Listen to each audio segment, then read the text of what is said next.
Nous avons constaté au niveau de la presse le mouvement des cas prend ses responsabilités et vient aujourd'hui parler au nom des faits, de la rigueur et de la vérité. En tant que mouvement des cadres, nous avons l'obligation de venir parler aux Sénégalais pour défendre et expliquer davantage ce plan de redressement économique et social. Donc ce plan, au-delà des chiffres et des actes, incarne un projet politique clair. Mesdames et messieurs, pour la présentation, nous allons le faire en trois parties. La première partie va revenir sur le contexte. Pourquoi nous avons mis en place ce plan de redressement. Deuxième partie, nous allons parler des réformes et comment ce plan sera financé. Et troisième partie, nous allons voir l'impact du presse sur le Sénégal. Mais pour commencer en guise d'introduction,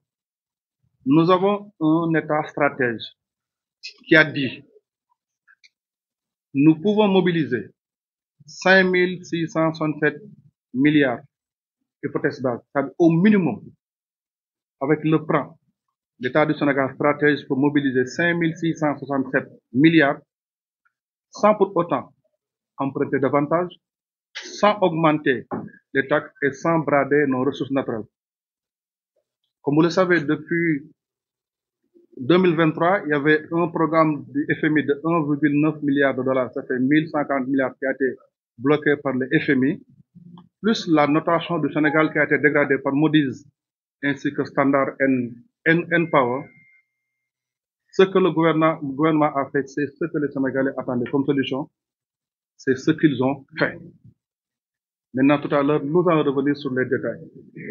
Maintenant, le contexte. Pourquoi il est important de revenir sur le contexte? Au niveau de la presse, nous avons entendu des gens nous dire, ils ont présenté la vision Sénégal 2050. Ils ont présenté le master plan. Ils ont présenté la stratégie nationale de développement. Ils ont présenté le plan de redressement économique, comme s'ils pensaient que nous étions en train de tâtonner. Tel n'est pas le cas. Pour commencer, il faut dire à ces gens-là,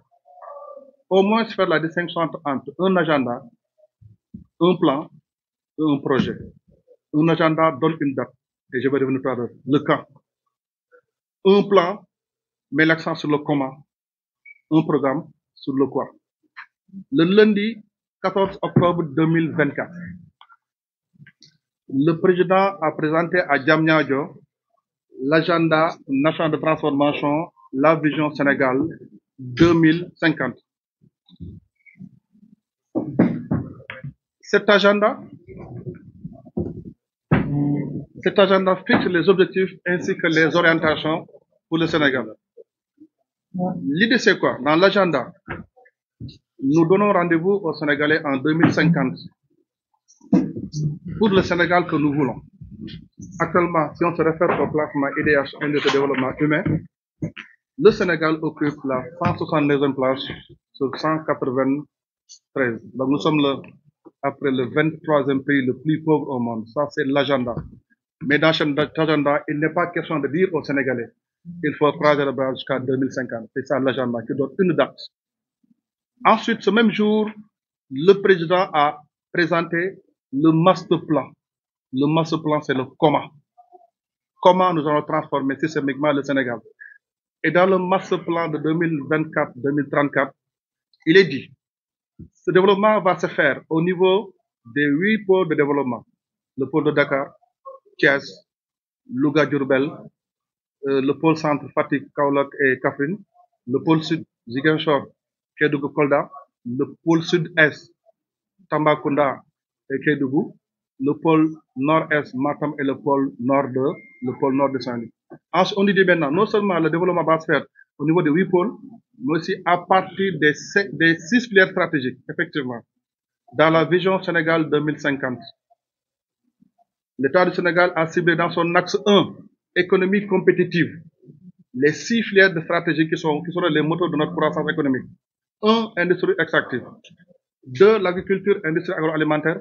3, industrie manufacturière. Plus maintenant 3 services à valeur ajoutée. Le numérique, tourisme, culture, ainsi que ICC. Le comment, on l'a dit dans le master plan.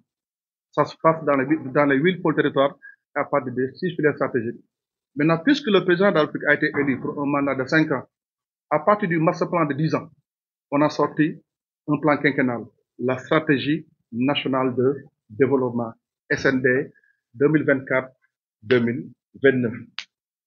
SND, on va le faire avec les projets et les programmes. Et le président l'a rappelé, nous avons ciblé 80 projets catalytiques. Maintenant, pour continuer, si vous lisez dans les SND, j'aime bien les références, à la page 75, SND à la page 75, il faut le lire, on avait déjà parlé de RIA, moi c'est comme ça je fais pour le retenir. Redresser, impulser, accélérer. Pour dire qu'on ne t'attend pas. Dans les SND, on a dit d'abord, il faut qu'on commence par redresser. Le plan de redressement de manière globale consiste à rétablir l'équilibre macroéconomique et à mobiliser les Sénégalais autour de la vision. C'est important. Pourquoi on a dit déséquilibre macroéconomique? Parce qu'il y a eu des problèmes sur lesquels on va y revenir. Mais l'option d'être présenté devant les Sénégalais, c'était pas le hasard. On peut faire notre clair, mais le gouvernement a fait l'option de le présenter devant les Sénégalais pour regrouper l'ensemble des Sénégalais autour de la vision Sénégal 2050 et pour mobiliser les acteurs autour de la vision stratégique. Donc ça, c'est le plan de redressement 2026-2028. Ensuite, il y aura forcément un plan d'impulsion. Et ce plan d'impulsion, ça sera un plan de 2026-2034. Et l'impulsion maintenant, c'est pour maintenant mettre en place les projets catalytiques qui vont amorcer le développement. Ensuite, à partir de 2028, il y aura maintenant le plan d'accélération qui va aller jusqu'à 2030. Voilà un peu pour montrer que le link qui existe entre la vision Sénégal 2050, le master plan de 10 ans, la SND de 5 ans et le plan de redressement de 3 ans. Voilà pourquoi il fallait revenir en se disant qu'il n'y a pas de tâtonnement. Maintenant, pourquoi il faut redresser? Il faut redresser pour plusieurs raisons. D'ailleurs, si vous vous rappelez, le lundi 14 octobre, lors du lancement de la vision Sénégal 2050, c'était fait en 3 parties. Dans la première partie, on a fait le diagnostic du Sénégal de 1960 à 2023. Et tout ce qu'on a constaté, une économie qui est désarticulée, endettement chronique, etc. Mais malgré cela, lorsque nous sommes arrivés au pouvoir, on a appliqué le code de transparence dans la gestion des finances publiques, qui était une directive de l'UEMOA de 2009 et qui a été légiférée appliquée en loi le 27 décembre 2012, qui dit dans ce concept 3 mois après un nouveau mandat présidentiel. Nous avons fait l'audit des finances publiques et nous avons constaté ce que vous avez déjà sur la déficit et sur la dette. Après le point de presse du président Ousmane Sonko, le 4 octobre, le Sénégal est dégradé par Moody's. On était à BA3, on passe de BA3 à B1. Mais il fallait aussi que ces chiffres-là soient certifiés par la Cour des comptes. La Cour des comptes a travaillé sur le document. Et le 12 février 2025, la Cour des comptes valide ce dossier. On était à 97,7% de déficit, de taux d'endettement et déficit de 12, mais le FMI avait bloqué en disant qu'il fallait maintenant qu'on continue. C'est dans cette optique que nous avons pris le cabinet Mazars. Et Mazars est allé jusqu'au 30 décembre 2024. Je vous rappelle que l'audit, c'était jusqu'au 30 décembre 2023. Mais lorsque Mazars a fait le travail jusqu'au 30 décembre 2024, la dette du Sénégal en valeur absolue, c'était 23 273 milliards. Ce qui fait un taux d'endettement de 119%. Et le déficit de 14%. Parce que dans la LFI que les autres avaient voté, on était à 840 milliards de déficit. Lorsqu'on est passé au niveau de la LFR, on est passé à 2369. Donc voilà les constats. Maintenant, compte tenu de tout ça, il fallait maintenant redresser pour montrer que ce redressement n'a jamais été question on n'a pas tâtonné. Parce qu'on ne pouvait pas continuer de cette manière. Donc voilà un peu la première partie. Maintenant, la deuxième partie, c'est comment on redresse. Là aussi, on a divisé en 2 parties. Il y a les réformes et les financements. Le redressement va forcément passer par des réformes. Et la première réforme concerne la réforme sur le code des investissements, qui est en cours. Et si vous lisez bien, au niveau de la LFR, on a non seulement annoncé la réforme sur le code des investissements, nous avons annoncé la réforme sur le code général des impôts. Donc, il y aura des réformes sur le code des investissements, réformes sur le code général des impôts et réformes sur la commande publique. Tout à l'heure, on va y revenir parce qu'il est question de rationaliser les dépenses de l'État. Et qui dit dépense de l'État? L'État dépense de 6 manières. Catégorie 1 des dépenses, c'est l'intérêt de la dette. Catégorie 2 des dépenses sont les dépenses du personnel, les salaires. Catégorie 3 des dépenses sont les acquisitions de biens et de services. Catégorie 4 des dépenses sont les investissements. Maintenant, cinquième et sixième sont les transferts courants et les transferts en capital. Troisième chose maintenant, la rationalisation des agences. On va revenir tout à l'heure dans les détails, ainsi que les projets de loi. Donc, ce redressement, on le faisant, on va le faire parce qu'il y aura des réformes qui vont le précéder. Mais le plus important, c'est ça. Comment cette réforme sera financée? Et là, je reviens encore sur le SND. On ne tâtonne pas. Sur le SND 2024-2029, il est question de le financer à hauteur de 18 496 milliards exactement. Il faut les gens lire. On devait le financer à hauteur de 18 496 milliards, dont les 60,3% doivent être supportés par l'État, les 14 par le secteur privé et les 24 par le PPP. Et dans les PPP, l'État devait supporter les 30%. Mais si on le divise en deux parties, en public et en privé, l'État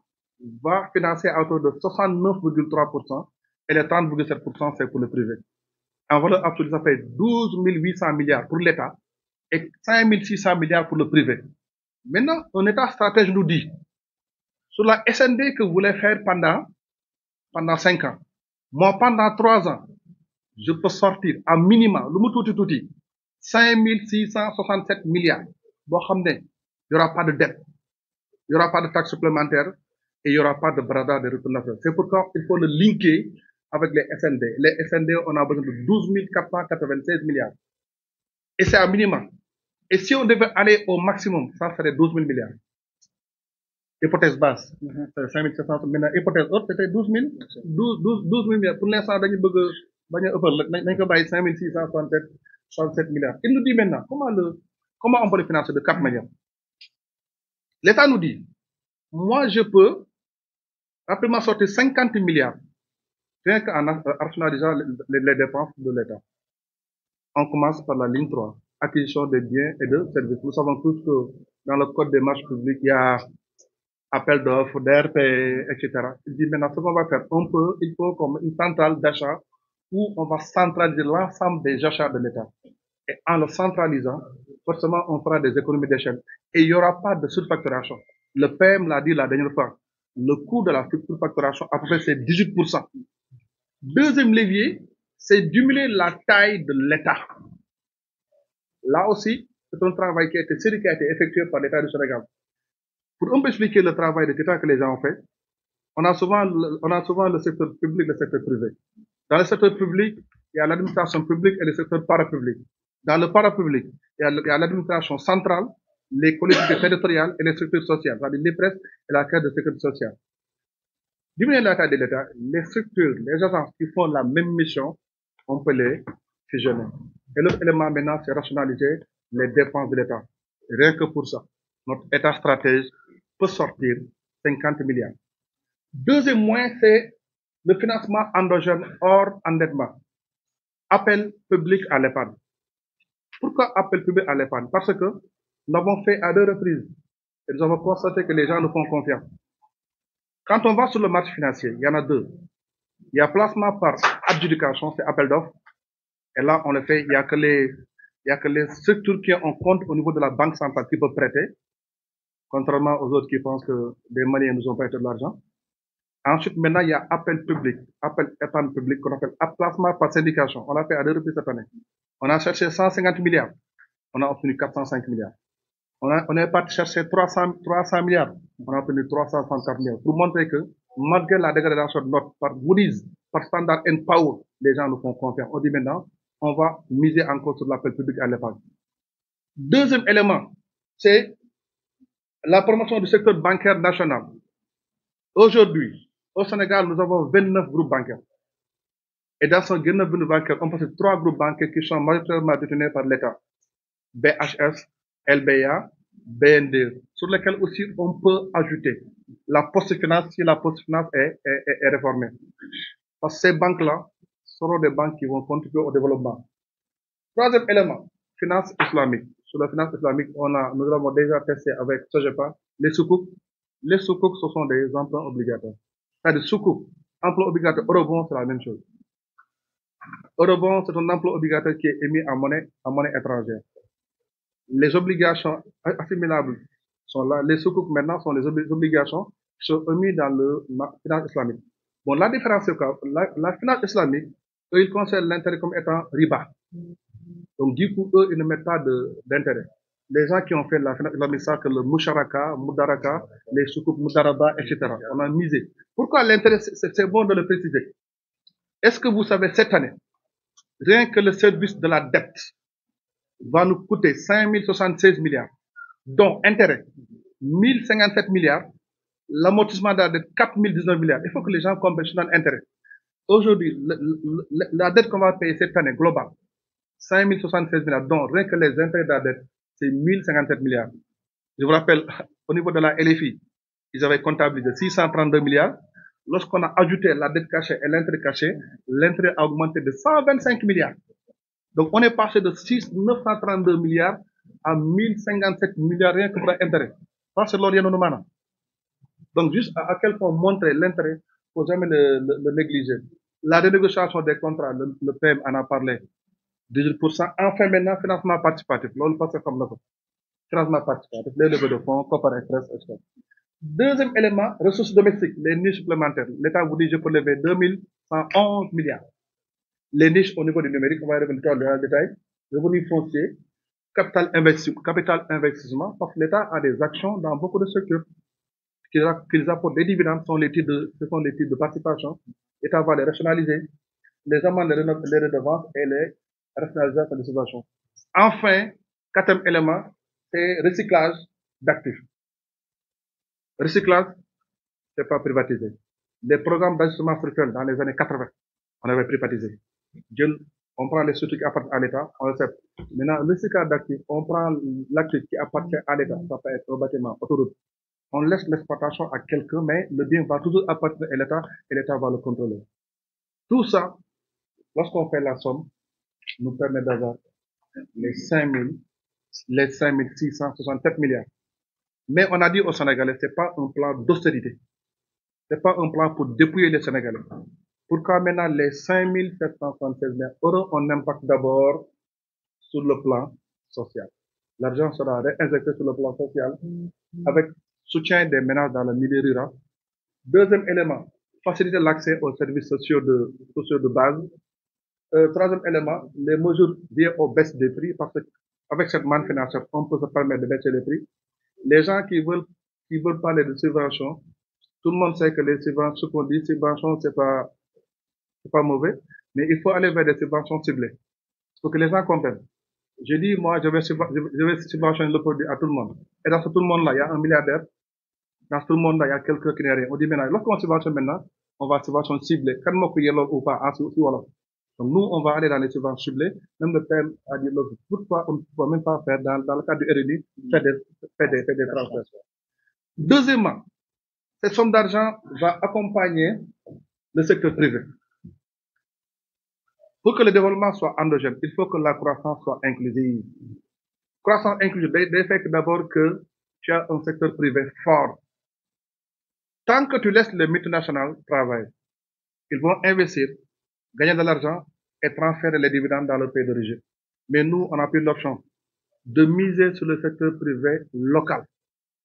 Et c'est avec ce secteur privé local-là qu'on aura une croissance inclusive. Croissance inclusive demande deux choses. En amont, il faut que les entreprises soient créées par les Sénégalais et que les Sénégalais y travaillent. En aval, la valeur ajoutée qui sera créée, une partie sera donnée aux salariés qui vont rester au Sénégal. Le bénéfice sera capitalisé par les profiteurs qui seront au Sénégal. Donc, c'est cette croissance inclusive qui va créer un développement endogène. Donc, on va accompagner le secteur privé, garantir le secteur privé. Et dans le code des impôts, il y aura le procédure de pro-investissement pour attirer le maximum d'investisseurs. Troisième élément, ça sera quelles sont les filières stratégiques. Dans l'économie compétitive, l'État a ciblé l'ensemble des filières qui sont stratégiques. Maintenant, qui dit filet stratégique, ça ne suppose pas les autres amuñu solo. Il faut que les gens le reviennent à ça. Ce sont les 6 et nous allons accompagner les filets stratégiques. Et sur le plan budgétaire, ça va nous permettre maintenant de revenir à l'orthodoxie budgétaire. Donc, ce plan va nous permettre de trouver de nouvelles ressources endogènes, de retrouver définitivement l'équilibre budgétaire et d'accélérer le programme de l'économie. Avec ce plan-là, nous avons un État stratège qui va migrer petit à petit de la finance publique à une finance fonctionnelle, donc la vocation principale consiste à faire focus sur l'intérêt général des Sénégalais. Donc voilà de manière assez détaillée, après sur les questions-réponses, s'il y a des questions sur lesquelles vous voulez qu'on revienne, on va y revenir. Voilà ce qu'il fallait dire par rapport à ce temps. Ce qu'il faut retenir, c'est 5 667 milliards sans dette supplémentaire, sans fiscalité supplémentaire, sans bras de rouge. Ensuite, montrer que cette somme d'argent sera réinvestie pour montrer qu'on n'est pas dans une situation d'ajustement structurel. Pour cela terminer, contrairement à ce qu'ils disent, le Sénégal, après l'échec de politique de développement de Mamadou Dia, de 1960 à 79, le taux de croissance moyenne tournait autour de 2%. Automatiquement, il fallait faire quelque chose. Donc là, c'est pas la même chose. Le fait générateur, là-bas, c'est le FMI et la Banque mondiale qui l'a imposé. Nous, on l'avait décidé. Le Sénégal a fait un plan de stabilisation de 1979-80. Ce plan n'a pas marché. De 80 à 85, on nous a imposé le plan de redressement économique et financier. Ce plan n'a pas marché. De 85-92, on nous impose les ajustements structurels à moyen et long terme. Ça n'a pas marché. 93-94, ils ont mis le plan d'urgence Sakholoum avec la baisse de 15% des salaires des fonctionnaires. Ça n'a pas marché. 94, on nous a dévalué. Et 96, on a mis officiellement le Sénégal parmi les PPT, pays pauvres, très endettés. Et depuis lors, nous sommes en train de lutter. Donc, nous, c'est pas un plan qui a été dicté. On n'est pas en austérité et on n'est pas en ajustement structurel. Voilà ce qu'on a voulu partager avec les Sénégalais. Et je vous remercie. Assalamu alaikum, mbokku taskatu xibaar yi, mbokku sénégalais yi ñuy seetaan, ngeen di gërëm di leen sant ci seen teewaay. Man la Bassirou Kébé, membre du directoire du MONCAP, commissaire scientifique national en charge de l'habitat, urbanisme et aménagement du territoire. Waaw ci kàllaama kocc bi damay ñëw rek ci première partie bi ci pàcc bu njëkk bi ci wàllum contexte bi maanaam lan moo ñu indi tey bu ñu am plan de redressement bi jubbanti koom lan moo ñu indi foofu ak lu tax mu am solo ñu am plan boobu. Après damay bàyyi ñaareelu pàcc bi ci wàllum réforme yi financement bi ak impact bi jubbanti koom bi war a am ma bàyyi le commissaire scientifique national à l'économie de PASTEF Cheikh Fatma Diop mu ñëw ci loolu. Waaw comme ni ko docteur Babo waxee sànq ci nasaraan 1er août 2025 gouvernement au Sénégal si njiitalu premier ministre monsieur Ousmane Sonko dafa présenter benn plan bu ñu naan plan de redressement économique et social jubbanti koom mu nekk nag plan bu am solo loo xam ne dañ ko teg pour yóbbu Sénégal ci kanam par rapport ak situation biñ ko fekk waaye gis nañ ne que malgré présentation bu mucc ayib bi premier ministre def keroog devant tout le peuple sénégalais gis nañ ay tentatives de manipulation maanaam ñoo xam ne dañuy bëgg jaxase xelu askan wi di désinformer gis nañ ko ci espace médiatique bi wala ñenn ñu nekk ci kujje bi di ko def ñun nag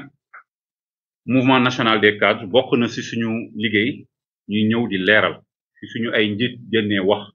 ak askan bi même su fekkee leer na bu baax a baax dañuy ñëwaat leeral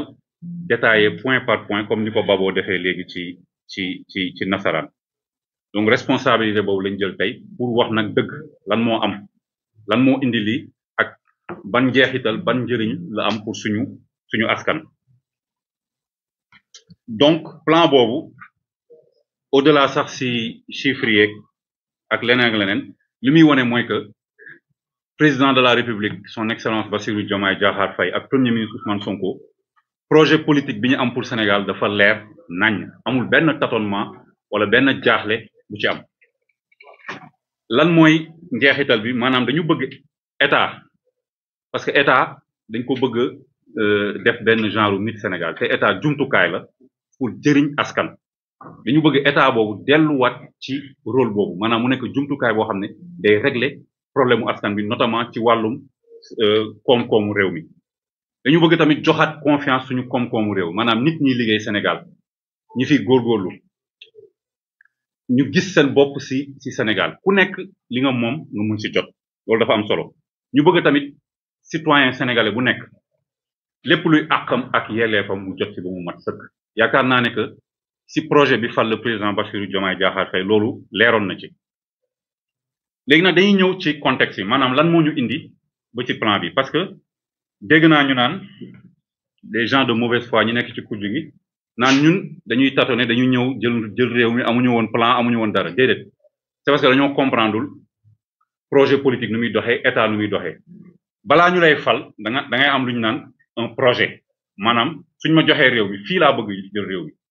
soo leen ko seetluwee projet sax en général du détaillé autant que soo ñëwee au pouvoir parce que yorogoo pouvoir yorogoo données yi te rawatina nag réew boo xam ne ñi fi nekkoon dañ doon nëbb di manipuler di désinformer di joxe ay faux chiffres donc foofu la gënoon metti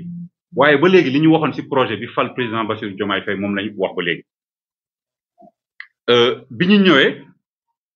projet boobu da nga koy solal parce que projet loolu projet Pastef la woon ak coalition Diomaye projet boobu moo fal président de la République mais projet boobu da nga koy solal yëre état pour mun ko opérationnaliser da ngay am chiffre état yi da ngay am outil yu état yi pour mun ko teg bi ñu ñëwee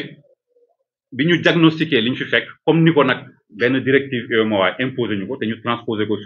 suñu loi depuis 2012 mun nañu gouvernement bu bees su 3 mois jàllee IGF day def benn rapport pour wax situation koom-koom réew bi fi ñu ko fekk koom-koom beeg budget beeg et cetera bu ko IGF defee ba pare ñu toogaat ay quelques weer pour des comptes certifiés ko loolu moo am je pense que 14 octobre 2024 bi ñu defee diagnostic boobu li ñu découvrir mooy suñu koom-koom dafa ndërmeeru et que li ñu ñee waxoon ñi fi nekkoon amutu fi suñu modèle économique baaxul du créer valeur ajoutée dañu nekk ci endettement bu doy waar endettement boo xam ne amulul njëriñ suñu askan amulul njëriñ suñu réew suñu structure économique musul évoluer maanaam li secteur primaire bi secteur secondaire ak secteur tertiaire doon peser moom la ba léegi on a un secteur tertiaire boo xam ne étranger yi ñoo ko téye amulul njëriñ Sénégal te pourtant moo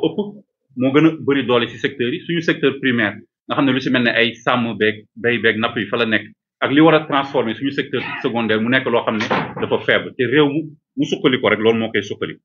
ñu am ay manœuvres budgétaires yu étroites maanaam suñu gafag ak réew mënatuñu fa jël lu bëri pour def ay investissement yu amal njëriñ askan bi moo tax loolu yëpp nekk ay problème ci Sénégal ñu am nag dépendance vis-à-vis de l'extérieur maanaam pour financer suñu ay activités pour financer suñu ay budget li ci ëpp dañuy dem ca bitim réew di ko fa yaakaaree parce que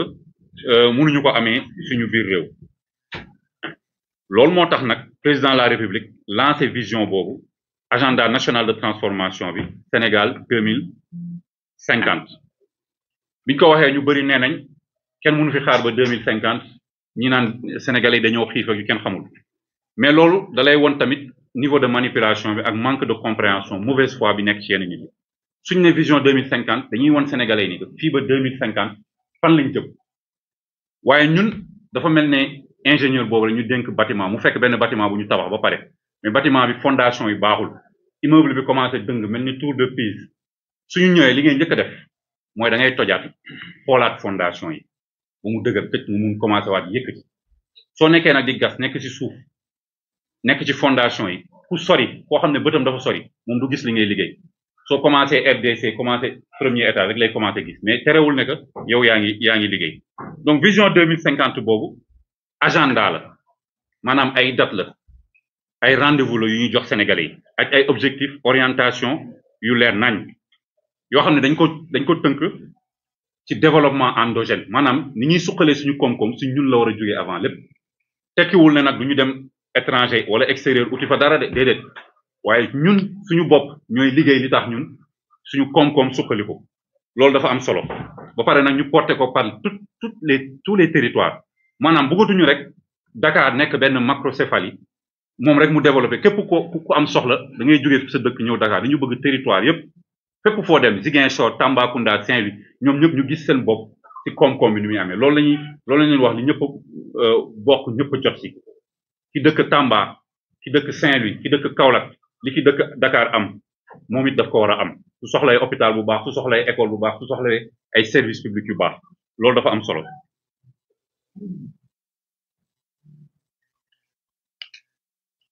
bi ci topp soo defaree vision bi ba pare nag ñu ne 2050 mais balaa ngay dem 2050 dafa am ay étapes dafa am jaar-jaar booy def ñu ne ci 10 ans yi di ñëw fii ba 2034 ñu naan ñu def li ñu naan master plan boobu soo leen jëlee sànq li ma wax ci image bi ma jël par rapport ak bâtiment soo koy tabax master plan boobu mooy si sa plan boobu 2050 ci 10 premières années yi lan ngay fay réaliser loolu nag mooy développement par exemple suñu pôle de développement yi commencé ko stabiliser fu nekk nga fay def ay programme ay projet ba pôle yooyu am lu leen suqaliku ba ñi fa nekk am fa liggéey ba ay industrie am fa et cetera et cetera nga ñëwaat nag à part master plan parce que bu ñu fàtte ne que ñun ay politiciens leen dañu fal pour un mandat de 5 ans donc mënuñu toog ne Sénégalais 5 ans yi duñu def dara da ngeen di xaar 10 ans wala da ngeen di xaar 25 ans ñu am lu ñuy wax stratégie nationale de développement 2025 ba 2029 stratégie boobu mooy ci période de 5 ans yi ñu def mooy premier mandat bi mooy définir suñu cadre d'intervention maanaam projet ak réforme yi gouvernement war a def pour que li ñu bëgg ci suñu Sénégal fii ba 2050 mu mun am base bu mu tegu loolu mooy fondation yi loolu mooy teg bi avant ngay commencer yéegal donc ni mu ko waxee sànq suñu leitmotiv dafa leer mooy REA bi redresser ci lañ nekk ni dañuy redresser parce que dañu fekk lu nërmeeru suñu fi fekkoon situation bu baax duñu soxla redresser dañuy ñëw rek impulser mais dañu fekk situation bu nërmeeru donc dañuy redresser te loolu yaakaar naa ne que sénégalais comprendre nañ ko bu baax suñu redresser ba pare nag impulser te impulser bi sax day ànd ak redressement bi parce que doo redresser rek ne du ma impulser déedéet soo leen gisee ci tableau yi même day chevauché wu ñoom ñaar donc pendant que yaa ngi redresser mais tam yaa ngi impulser maanaam yaa ngi pousse pour affaire bi dem donc redressement bi mooy corriger déséquilibre yi ñu am au niveau macroéconomique je pense que Cheikh Fatma dina ci ñëwaat ci kanam mobiliser sénégalais yi nag parce que amul benn plan buy réussir te sénégalais yi ñu koy defal ñoom nekkuñu ci plan bi comprendre ñu ko ba pare poussuñu pour plan bi dem loolu dafa am solo ci vision bi mobiliser acteurs économiques yeeg société kii bi secteur privé beeg ñëpp ba ñu gëm ne que lii mooy génne Sénégal ci problème yi mu nekk impulsion bi mooy loolu développer ay benn transformation systémique de suñu structure économique yëpp développer suñu industrie développer suñu agriculture ba mu dëgër këcc ba mun absorber notamment jeunes yi nga xam ne ñu ngi dugg ci marché de l'emploi tout le temps léegi nag accélération bi après mooy ñëw bu boobaa nga xam ne base yëpp tegu na RDC tegu na premier étage tegu na nag yëpp tegu na nga commencé ñëw tabax ascenseur bi nag jël escalier amatul ñaq amatul boobaa da ngay ñëw rek bés affaire yi dem te incha allah foofu lañ jëm donc gis-gis bi dafa nekk nag lu inclusif parce que soo leen seetee ba seet ay sénégalais ñoo ko liggéey projet politique bi ñu démarré cadre Pastef yi ñoo ko liggéey agenda bi vision agenda national de transformation bi ay cadre administration ak benn cabinet boo xam ne sénégalais moo ko moom jiite ko ay sénégalais yi ci liggéey ñoo ko def donc loolu dafa am solo léegi nag pourquoi plan bi lu tax ñu def ko lu tax ñu egg ci sànq docteur Babo wax na ko ci nasaraan dafa am ay audit yu ñu def bi ñu ñëwee te wax nañ leen ko mooy IGF mooy Cour des comptes jaratul ñu ci ñëwaat en détail mooy Mazars bi nga xam ne FMI yónni na leen pour confirmer loolu yëpp ñoom ñëpp li ñu wax ku ci génn sax da ngay wax lu raw li keneen ki waxoon bu leen fàttalikoo premier ministre bu ñu génn il parlait de 83% bi ko IGF génn kii ñëw Cour des comptes 99% Mazars ñëw ne 119%. donc mu nekk lu yéeme donc gouvernement bu ñëw bu bees di gis loolu ñun ñëpp dañuy comprendre ne que au début dina am ay yoo xam ne foog ñu rectifier ko donc fu mu toll nii fin 2024 ñu ngi ci 14% de déficit mooy maanaam li ñu manqué pour ñu financer suñu budget différence beeg recettes yeeg dépenses yi 119% de dette publique par rapport ak suñu PIB loolu mu nekk situation bu grave loolu moo tax tamit ñu egg ci plan bi bi si def mooy dañu war a respecter suñu ay engagements internationaux parce que ñun dañu am ay bor dañu am tamit ay nawle yoo xam ne bés bu ñu respecté wul suñu engagement yi rek ñoom dootuñu Sénégal dootul am crédibilité te gouvernement bi bi ñu fi nekkee ba léegi notamment avec le ministère des finances et du budget ñu ngi def lu ñu mun pour que engagement yooyu ñu respecté ko tout ça tam ñu egg suñu plan bi parce que condition de financement yi ñu doon am avant du suñu avantage léegi nag dañ dem si yu bees gis ngeen ko appel à l'épargne publique bi lépp lu ñu laaj suñu laajtee dërëm am fukki dërëm suñu laajtee 100 francs am 1000 francs parce que ñooñu di jël seen xaalis di ko jox Sénégal am nañ confiance ne que gouvernement bi bëgg na redresser dëkk bi loolu mooy signe de confiance su doon dañuy laajte 1000 francs duñ ko am wala ñuy laajte 100 francs ñuy jox dërëm boobaa la naroon nekk inquiétude mais yàlla suturaal nañu ba loolu amul. retour tam li ñu naan retour à l'orthodoxie budgétaire maanaam budget benn condition ci budget muy budget dafa war a sincère dafa war a dëggu budget mooy li ngay wax sénégalais chaque année lii laay am comme recette lii laay dépenser pour yéen pour économie bi dox. loolu su sincère wul rek te loolu moo fi amoon dina doy waar moo tax déficit bi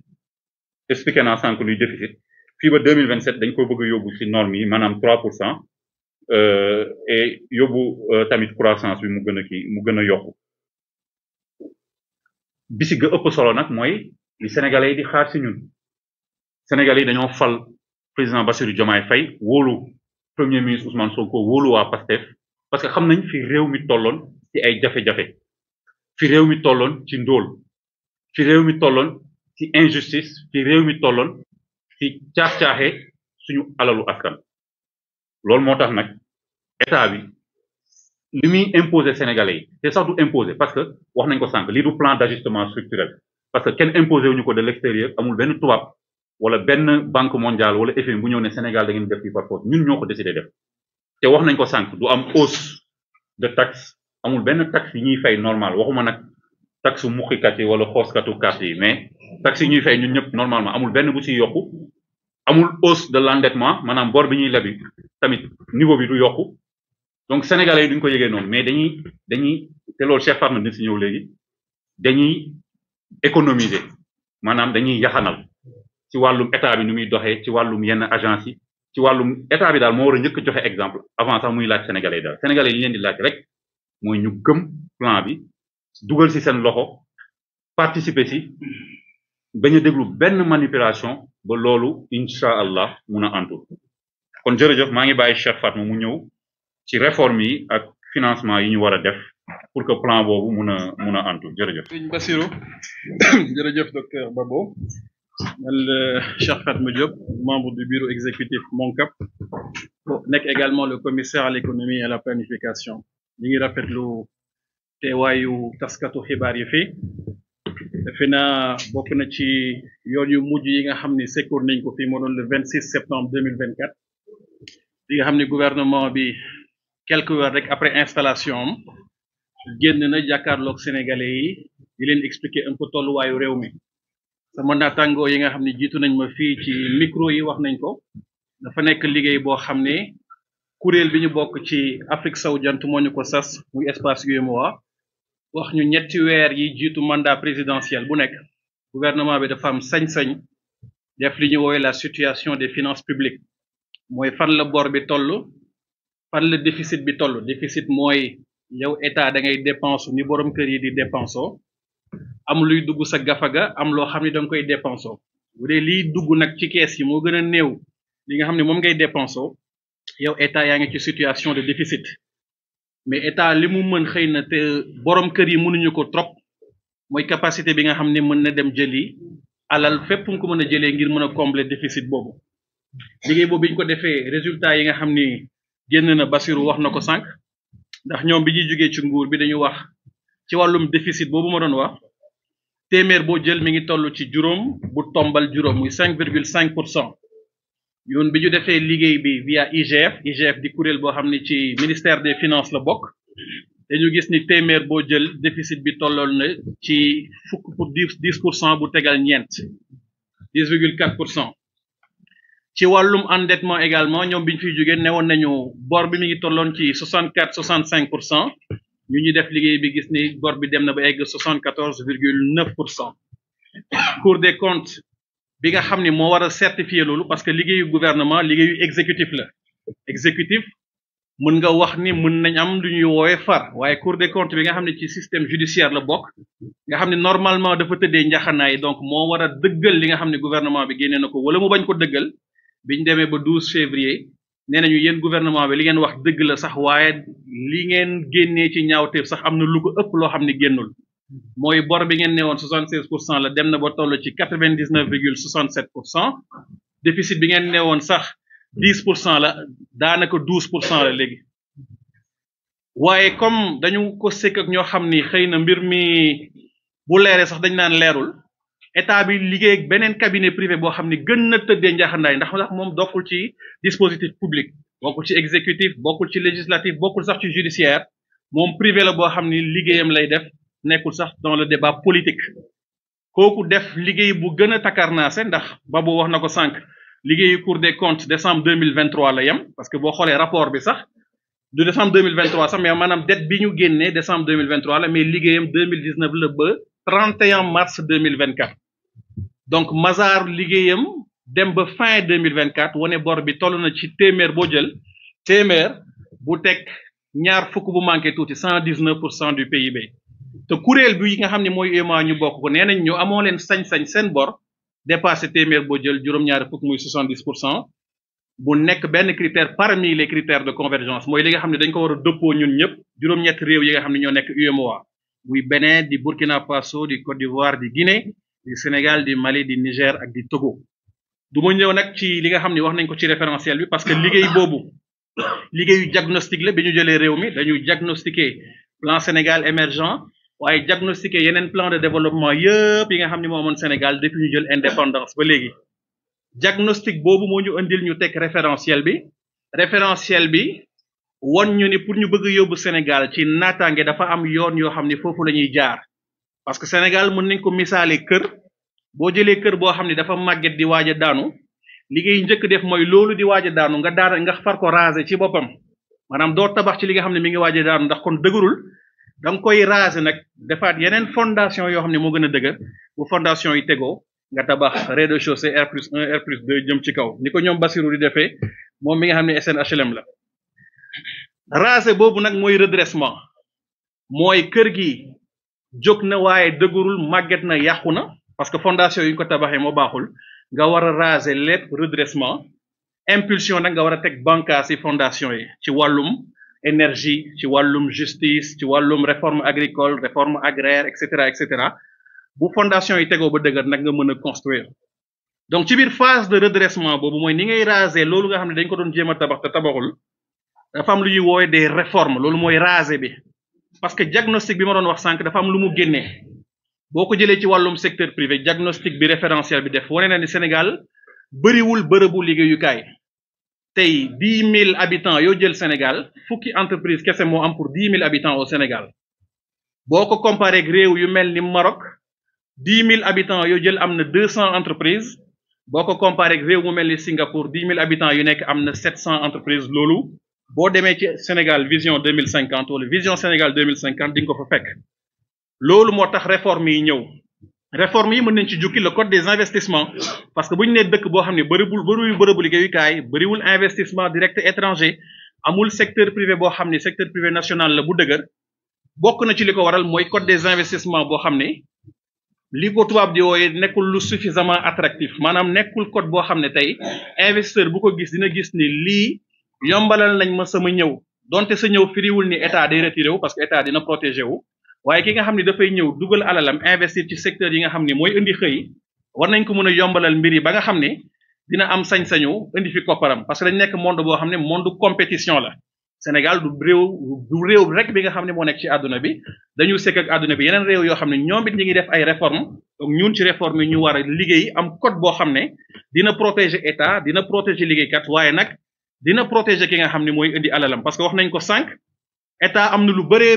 loo xam ne daf koy dugal ci agenda national de transformation bi ci 14 900 milliards yi nga xam ne moom la ñuy espérer ci juróomi atu stratégie nationale de développement waaye am na pàcc boo xam ne ci secteur privé lay jógee national wala international moo xam ci partenariat public privé la wala investissement direct étranger tout simplement donc code des investissements nekk réforme boo xam ne war nañ ko xoolaat ngir économie bi koom bi gën a mën a naat ba nga xam ne alal mën na fi ñëw bokk na ci également le code général des impôts premier ministre mi ngi ko doon wax bi muy présenté référentiel bi wala bi muy présenté boog plan de redressement bi di jubbantikom code bi boo ko jëlee xool li nga xam ni catégorie impôt la jéggi na dayoo nee na sax moom mi nga xam ne expert fiscal la ñoom ñuy woy expert fiscal sax léeg-léeg téere bi dafa am ay chapitres yoo xam ne moom ngay gën a maîtriser yeneen chapitre ci wàllum impôt mun nga ko bañ a maîtriser trop parce que mbir yi bëri na trop jéggi dayoo ci l'impôt ci taxe ci redevance ci pénalité ci amende et cetera ñu war ko gën a mën a simplifier ba nga xam ni citoyen bi mbir mi bu leeree ci boppam amaana ci lay gën a am sañ-sañ mën a dem fay l'impôt parce que bokk na ci li tax nit ñi xaw a ragal impôt tuuti mooy nga ñàkk xam sax yow fan nga war a fay ak fan nga warul fay bu demee ba leer ñu boole ak yeneen mbir nag éducation financière waaye joxe le bon exemple parce que man damay wax ni fay l'impôt li ci jiitu mooy nguur gi joxe le bon exemple ba nga xam ni yow li ngay dugal tamit dina transformé wu ci tali yu bees dina transformé wu ci hôpital yu bees école yu bees et cetera bokk na ci réforme lu ñuy woowee la commande publique mooy état budget boo ci génnee li nga xam ni mbirum salaire laak mbirum fay l'intérêt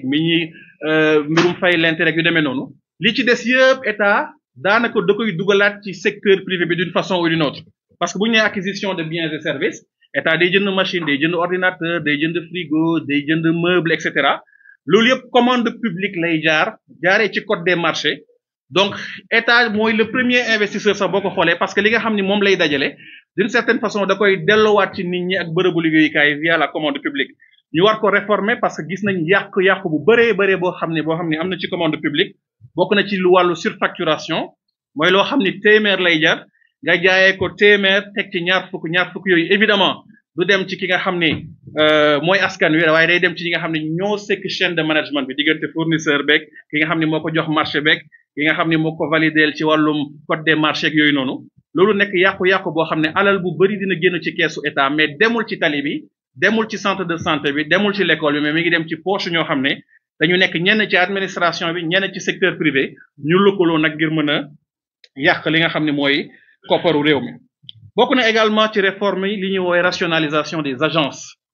parce que état administration centrale la ak secteur parapublic ak collectivité territoriale administration centrale mooy sunu ministères yi waaye état dafa am ay doom yu mu jur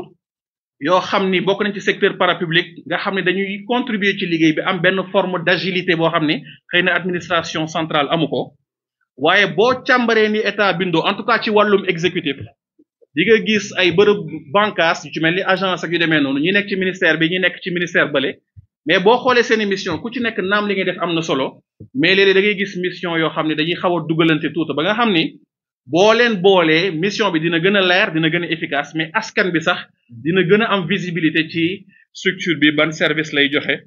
mu nekk loo xam ne war nañ ci liggéey te commencé nañ ko plan de redressement bi wax ni ci secteur parapublic bi kese ñu gën ko baral ci secteur parapublic bi kese lu toll ci 50 milliards économisé nañ ko ci wàllum rationalisation des agences donc une série de réformes yoo xam ne war nañ ko def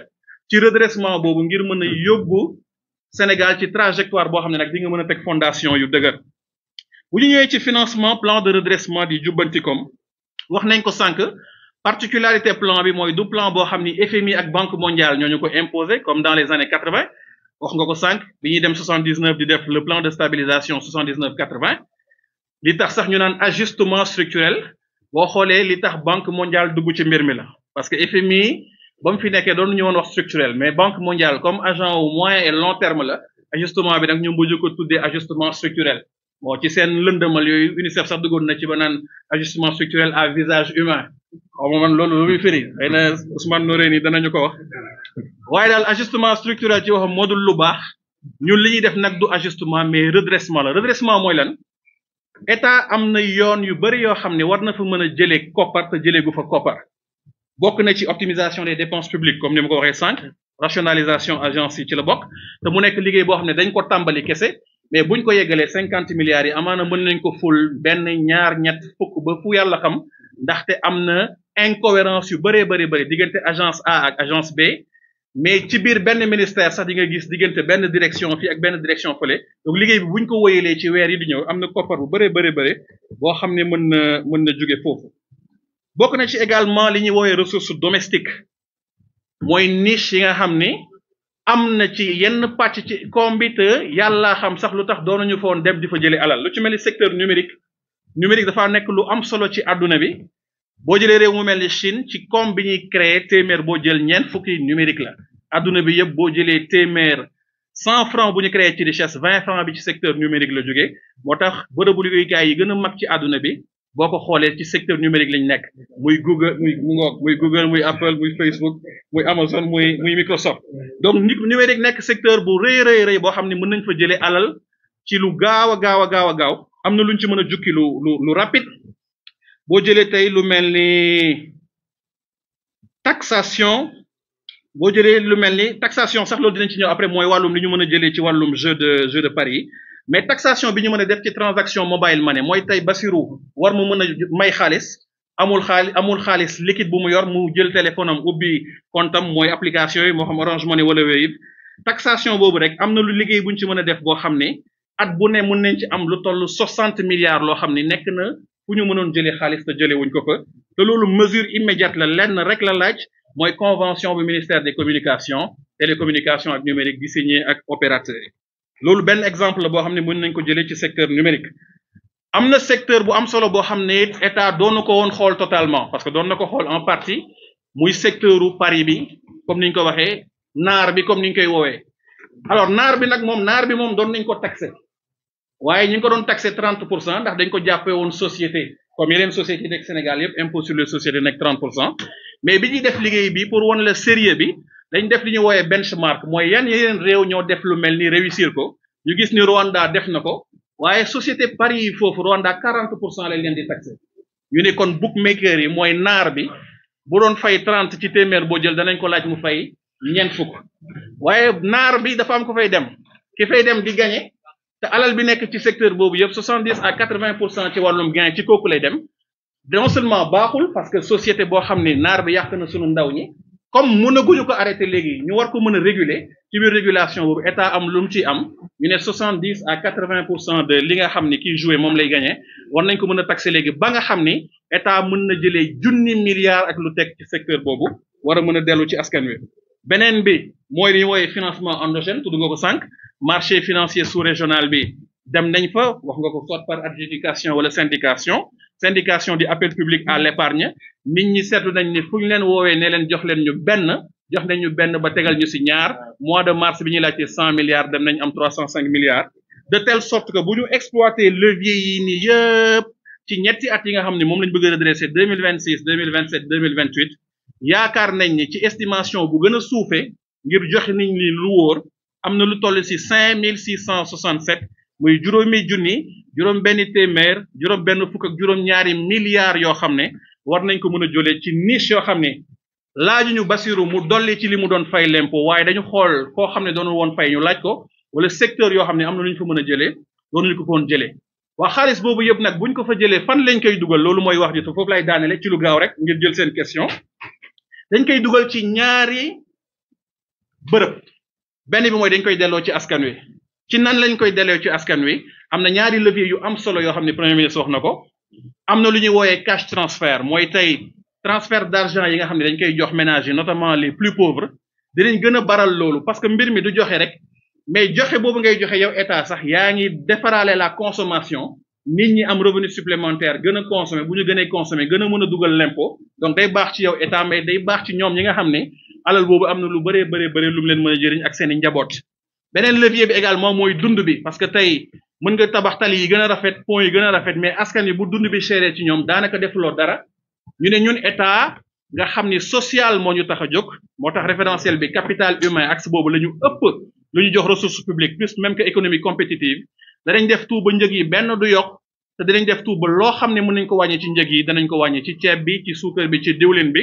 loolu uteeg loolu ajustement structurel année 80 ndax jamono yooyu ceeb bi dafa yokkoon suukar bi dafa yokkoon diwlin bi dafa yokkoon bu weesoo ménage yi feneen fi nga xam ne fa la ñuy dugal koppar mooy le secteur privé wax nañ ko sànq bi ñuy tàmbali secteur privé mooy ñi nga xam ne ñoom ñooy créer liggéey parce que état capacité de création d'emploi am xaw na limité donte Ousmane Noreyni mën na bañ a d'accord ci loolu ah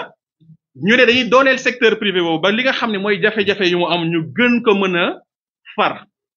bokk na ci tey mbay mi naka la ñuy def ba gën a dugal sunu loxo ci wàllum intrant yi gouvernement bi am na lu bari lu mu ci tàmbali tey prix semence wàcc na 20%. prix engrais wàcc na 15% mais danañu gën a baral loolu waaye danañ dugal alal bi également ci naka la ñuy def ba modèle agricole bi nga xam ne am nañ ko war koo teg ci wàllum coopérative agricole communautaire naka la ñuy def ba gën a financer les coopératives agricoles communautaires ba nga xam ni commune boo dem ci Sénégal dina am benn fi ñu toll nii am nañ lu toll ci fukk en phase expérimentale parce que modèle bi ñooñu la ñu bëgg ñu dajaloo produire mën a jaay agropole yi nga xam ne industrialisation également dina avancer bokk na ci également yeneen jàppale yi nga xam ne dinañ ko jàppale société wala secteur privé ci wàllum foncier naka la ñuy def ba accès ci terre gën a mën a yomb waaye également naka la ñuy def ba énergie gën a mën a wàcc parce que énergie bu wàccee da ngay am secteur privé bu compétitif li muy jaayee gën a yomb mais bu wàccee ménage yi également seen coût électricité dina gën a wàññeeku ci loolu ñu am la stratégie gaz to power bi nga xam ne ñi ngi koy développer lancer marché bi mooy naka la ñuy def ba gaz boobu jógee GTA ñu jaarale ko ci ay tuyaux ba mu dem ci centrale Gandon dans un premier temps centrale Malicounda après Cap des Biches ba nga xam ne à terme njëgu courant ci kilowattheure bi dina wàññeeku bu baax a baax secteur privé bi gën a mën a produire te secteur privé buy produire di am ay marché dina gën a mën a recruter xëy bi gën a yokk bu ñu amee loolu ci wàllum secteur privé am ko ci également wàllum ménage yi dinañ gis ne tey koom bi dina nekk ci situation boo xam ne dina avancer ñu mën a atteindre les objectifs yi nga xam ne moo nekk ci référentiel vision Sénégal 2050 donc loolu mooy le plan de redressement jubbanti koom ci tënk naka la ñuy def ba foo xam ne doon nañu fa woon jëlee xaalis ñu jëlee fa xaalis waaye dugal ko fi nga xam ne buñ ko fa dugalee xam nañu état dina am les moyens de sa politique de développement économique via le secteur privé mais via également les ménages donc loolu wute loolu ak li nga xam ne yàgg nañ ko fi gis ci plan d'ajustement parce que foofu li taxoon jóg état rek moo nan lay def ba samay indicateur macroéconomique baax wàññi bor bi wàññi déficit bi waaye loolu du am benn jeexintal ci askan wi loolu nag mooy li nga xam ne loolu lañ bëgg rectifier li ñu jëlee ci niche yooyu mën ko delloo ci askan wi réew mi gën a mën a naat waaye nit ñi mën a dund boo xam ne dina nekk dund bu dal loolu mooy li nga xam ne bëggoon nañ ko compléter ci li nga xam ne moom la Bassirou wax ci wolof waaye nekk également li nga xam ne moom la docteur Baba wax ci kàllaamay nasaraan ñu ngi leen sant di leen gërëm